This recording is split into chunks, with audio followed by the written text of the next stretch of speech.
साबुदाणा खिचडी. त्यासाठी आपण साबुदाणा छान भिजून घेतलेला आहे आणि छान फुललेला आहे. 2 ते 3 तास आपण छान साबुदाणा भिजत घातलेला आहे. आणि 1 वाटी शेंगदाणे, असे शेंगदाणे छान ठोकर ठोकर वाटून घ्यायचे. शेंगदाणे बारीक वाटायचे नाही. आणि आता 4 ते 5 हिरव्या मिरच्या अशा कट करून घ्यायच्या आहे आणि 7-8 कढीपत्त्याचे पान. आता आपण फोडणी देऊ.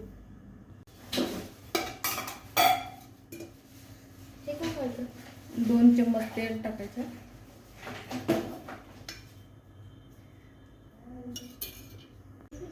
तेल छान तापलेलं आहे. आता आपण त्यात 4-5 कढीपत्ते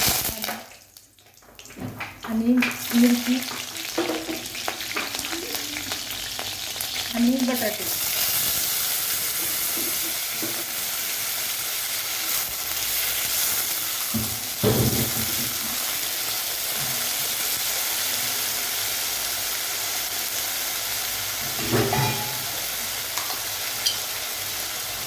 चवीनुसार मीठ,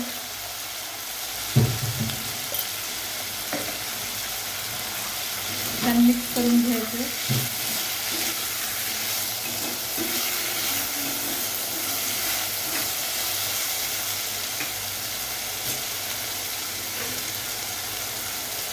आणि आता झाकून याला 5 मिनिटासाठी छान शिजून घ्यायचं आहे. गॅस कमी करायचा. तर 5 मिनिटं झालेली आहेत बघा. 5 मिनिटामध्ये आपले बटाटे छान शिजून झालेले आहेत बघा. एक तोडून दाखवते. आपले बटाटे छान शिजलेले आहेत. आता आपण त्यामध्ये साबुदाणा घालणार आहोत. तर सर्व साबुदाणा घालायचा आहे.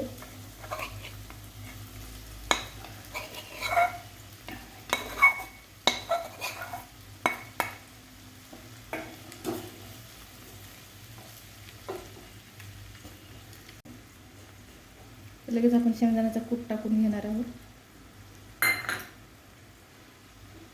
छान मिक्स करून घ्यायचं आहे.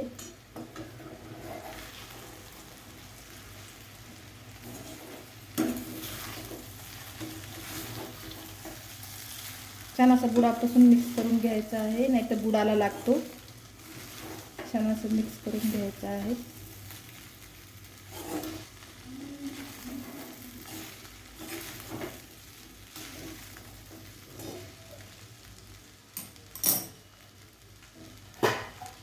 पुन्हा याला झाकून आपण मंद आचेवर शिजून घेणार आहोत. आता आपण एकदा याला छान बुडापासून खालवर करून घेणार आहोत. छान याला असं बुडापासून मिक्स करून घ्यायचंय. नुसतं बुडाला लागू शकतो.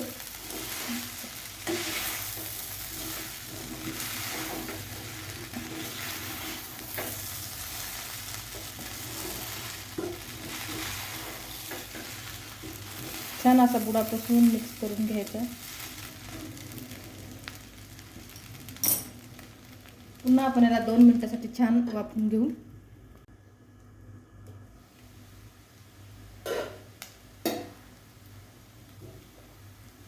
बघा आता आपला साबुदाणा छान मऊसूत तयार झालेला आहे. बघा किती असा एक एक दाणा सेपरेट झालेला आहे. बघा किती छान दिसत आहे आणि खायला पण तितकाच टेस्टी आहे. आता आपण एका ताटामध्ये सर्व करून घेऊ.